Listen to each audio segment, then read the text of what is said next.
Why, hello and welcome everybody. It is Pohx again. So in a previous video, people asked, how am I so high prestige and whatnot. Granted, I'm not very high, but this video is kind of gonna address more or less how to obtain it quickly, or how to, I guess, in a sense, effectively obtain it. Because I don't really think I'm obtaining it quickly. A lot of people seem to, which is kind of a misconception. But I'm just gonna explain to you guys how I obtain the prestige that I currently have now, since people are very curious of it. So, the first thing I do want to say is I'm getting 12.3k from my from my temples. And I'm getting 2400 from my chapels, which is actually really low on this one because I was gone for 2 weeks. So this alone contributes a large chunk to my current prestige value.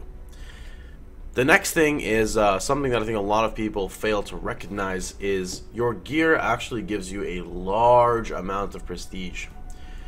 If I were to go ahead and unequip some stuff, see if I can do this without actually messing up my gear. Let's see if I move all this stuff away. I think I should be able to do it really easily. Alright, let's try this out.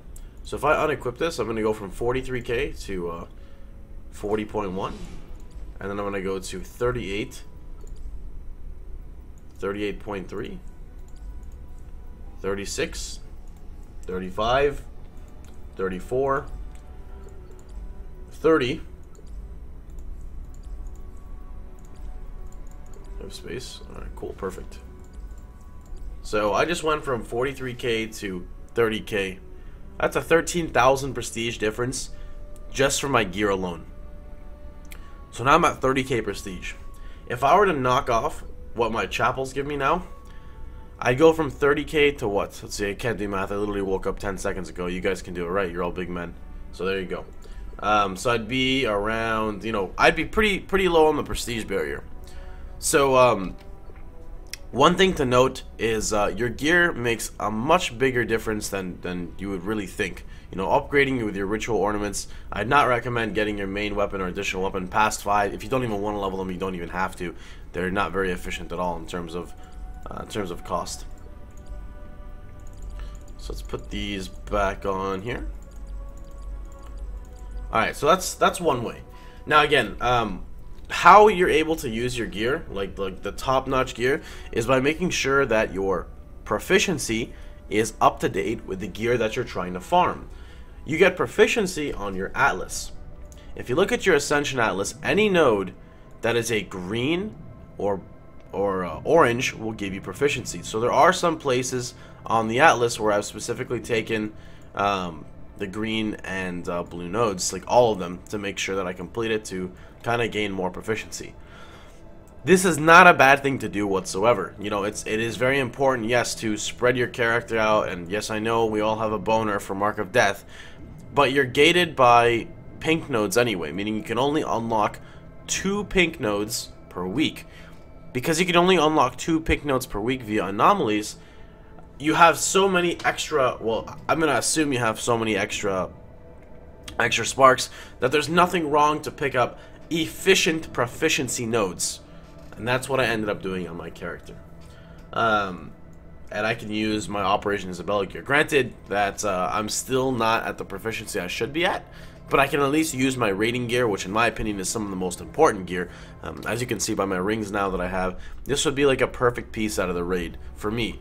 It's a signet. It's called Deft Assassin, which is Strength, Luck, Accuracy, Crit. A very, very strong piece of gear. So now, one other thing I want to talk about is overcapping, and why overcapping is important.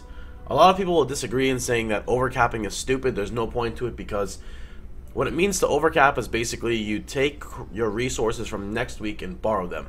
So say, for example, you're looking at your valuables, right? And your Spark of Insight says you need 12 more Sparks of Insight, and that's it. But say you want to get a node called, like, Ultimate Strength, because this is the scenario I was in today.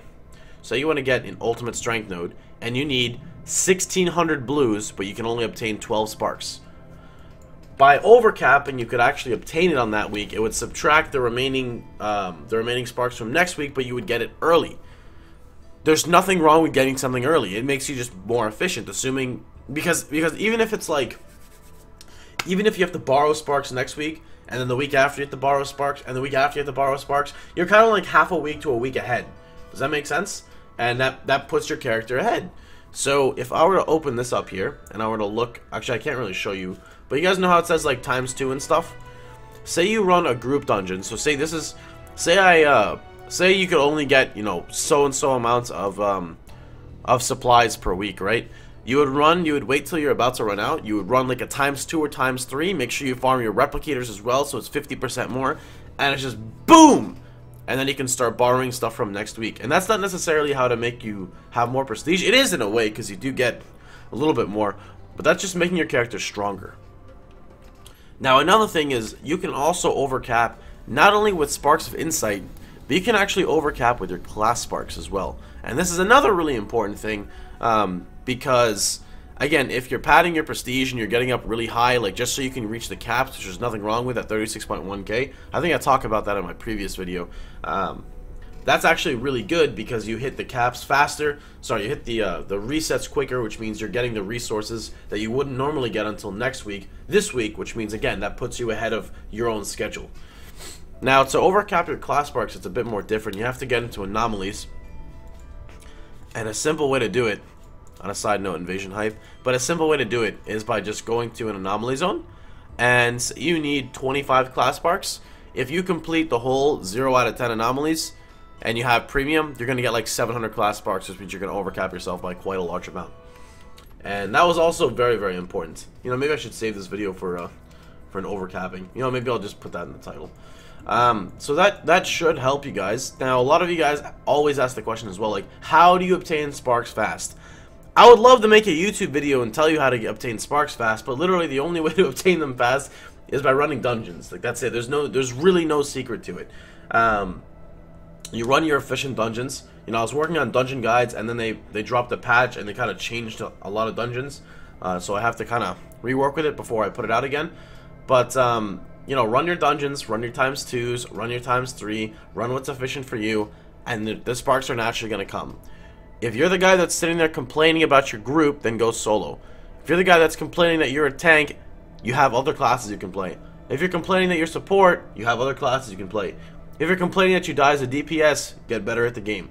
That's pretty much all there is, and that was not meant to be offensive in any type of way. You know, I'm just dropping it for you guys because there's no secret. You know, there's no hidden bullshit. It's not like you passed Go and, you know, stepped on Boardwalk on Monopoly, and even that's not a place, and then you paid 200 and all of a sudden your character is paying to win and now you're at 60k prestige. Like, what?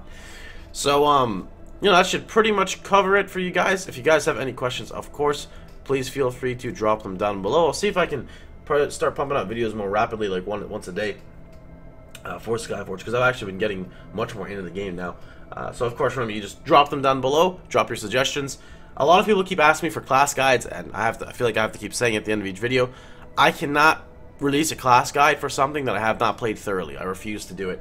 I'm not here to spread misinformation. I'm here to spread information. You know, that's all. I'm not doing this for money, because a lot of people keep asking me for an Archer guide, and I'm like, buddy, I don't even play Archer. I don't. I mean, I can't. So that's pretty much it. But anyway, as usual, I hope you guys enjoyed the video. If you did, feel free to like, share, and subscribe. And remember, you can check me out at twitch.tv/Pohx, where I stream live pretty much every day, and 80% of the time it's Skyforge for right now. So I hope you guys have a wonderful time. I hope you guys enjoy yourselves. I hope to see you guys in the near future. Take care, everybody.